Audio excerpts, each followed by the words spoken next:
Hello and नमस्कार। मैं doctor कंचन Singh Bharat homeopathy में आप सभी का स्वागत करती हूँ और आशा करती हूँ कि आप सभी अच्छे और स्वस्थ होंगे। आज के वीडियो में मैं आप सभी से बात करने वाली हूँ किडनी पेशेंट की डाइट को लेके कि एक किडनी फेलियर का पेशेंट अपने रात के खाने में किन किन चीज़ों को वो शामिल कर सकते हैं जिससे उनका क्रेटिनिन का लेवल भी ना बढ़े, यूरिया भी ना बढ़े और जितने भी पैरामीटर हैं वो सारे बैलेंस में रहें। तो चलिए आइए जानते हैं कि एक किडनी फेलियर का पेशेंट अपने खाने में स्पेशली रात के डाइट में किन किन चीज़ों को वो शामिल कर सकता है।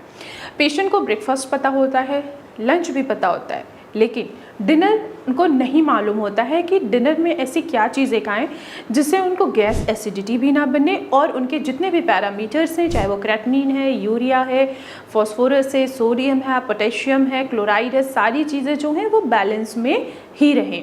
तो चलिए आइए जानते हैं कि एक किडनी फेलियर पेशेंट रात के खाने में किन किन चीज़ों का वो सेवन कर सकते हैं। डाइट से पहले चलिए आइए समझ लेते हैं कि डाइट क्यों ज़रूरी होता है एक किडनी फेलियर पेशेंट के लिए।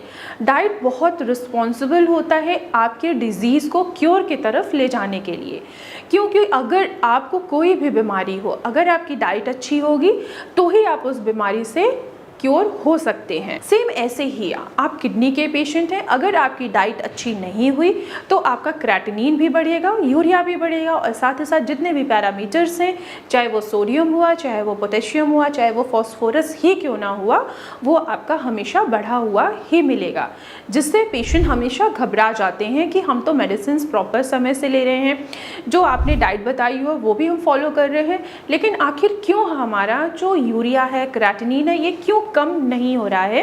क्यों? क्योंकि आप जो डाइट ले रहे हो वो परफेक्ट डाइट नहीं है। किडनी फेलियर पेशेंट के लिए डाइट बहुत ही ज़रूरी होता है।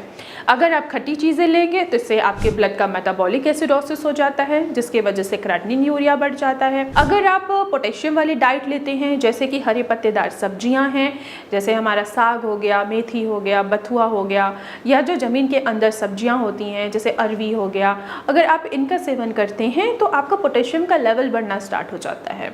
और जब भी पोटेशियम का लेवल बढ़ता है, इमरजेंसी में पेशेंट की डायलिसिस करानी बहुत ज़रूरी होती है। क्यों? क्योंकि बिना डायलिसिस के आपका पोटेशियम कम नहीं हो पाता है और जब पोटेशियम बढ़ता है तो कार्डियक अरेस्ट आने की संभावना भी पेशेंट्स में बढ़ जाती है। तो कुछ ज़रूरी चीज़ें होती हैं जो हर एक किडनी फेलियर पेशेंट को फॉलो ज़रूर करना चाहिए, स्पेशली डाइट को लेके। अब सवाल ये आता है कि रात के खाने में एक किडनी फेलियर पेशेंट आखिर क्या खाए। तो रात के खाने में आप गेहूं की बनी रोटी का भी सेवन कर सकते हैं और यहाँ तक कि आप मिलेट्स का भी सेवन कर सकते हैं। ध्यान रखना है कि आपको गेहूं की बनी हुई रोटी ही खानी है, मैदा आपको यूज़ नहीं करना है। साथ ही साथ अगर आप रोटी नहीं खाना चाहते हैं तो आप मिलेट्स ले सकते हैं।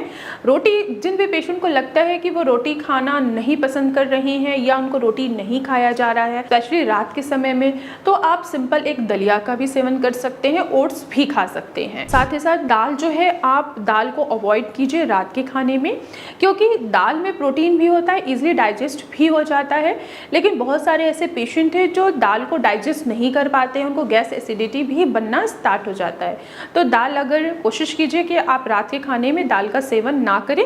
दिन में आप दाल खा सकते हैं, मूंग की दाल और मसूर की दाल का आसानी से आप सेवन कर सकते हैं।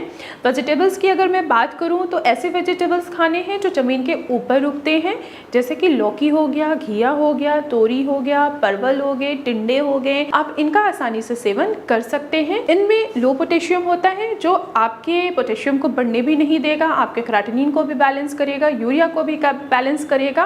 और सब्जियों की बात करूं तो आपको ऐसी सब्जियों का सेवन करना है जो जमीन के ऊपर उगती हो, जैसे कि लौकी हो गया, घिया हो गया, तोरी हो गया, टिंडे हो गए, परवल हो गए, करेला भी है, ये भी आप आसानी से खा सकते हैं। जब आप इनका सेवन करते हैं तो इससे आपका पोटेशियम का लेवल नहीं बढ़ता है, आपका क्रेटिनिन बैलेंस में आता है, आपका यूरिया बैलेंस में आता है, आपके सारे पैरामीटर्स बैलेंस में आते हैं। इसके अलावा फ्रूट्स आपको भूलकर भी रात में नहीं खाना है। अगर आप फ्रूट्स का सेवन करते हैं तो इससे आपको एसिडिटी बन सकता है और साथ ही साथ इनडाइजेशन की प्रॉब्लम भी हो सकती है। तो आप कोशिश कीजिए कि रात के खाने में रोटी सब्जी खाइए, दाल आपको सेवन नहीं करना है, और राइस तो स्पेशली आपको रात में नहीं खाना है, चाहे आपको शुगर है चाहे आपको शुगर नहीं है। आप राइस जो है वो दिन में ले सकते हैं, दोपहर में ले सकते हैं। रात का खाना हल्का होना चाहिए जो ईजिली डाइजेस्ट हो और आपकी प्रॉब्लम्स को और ना बढ़ाए, यहाँ तक कि आपके प्रॉब्लम्स को वो कम करे। तो मैं आशा करती हूँ कि आप लोगों को समझ में आया होगा कि रात के खाने में किडनी फेलियर पेशेंट किन किन चीज़ों को वो शामिल कर सकता है। तो आज की वीडियो में बस इतना ही, फिर मैं मिलूँगी नेक्स्ट वीडियो में। तब तक के लिए धन्यवाद।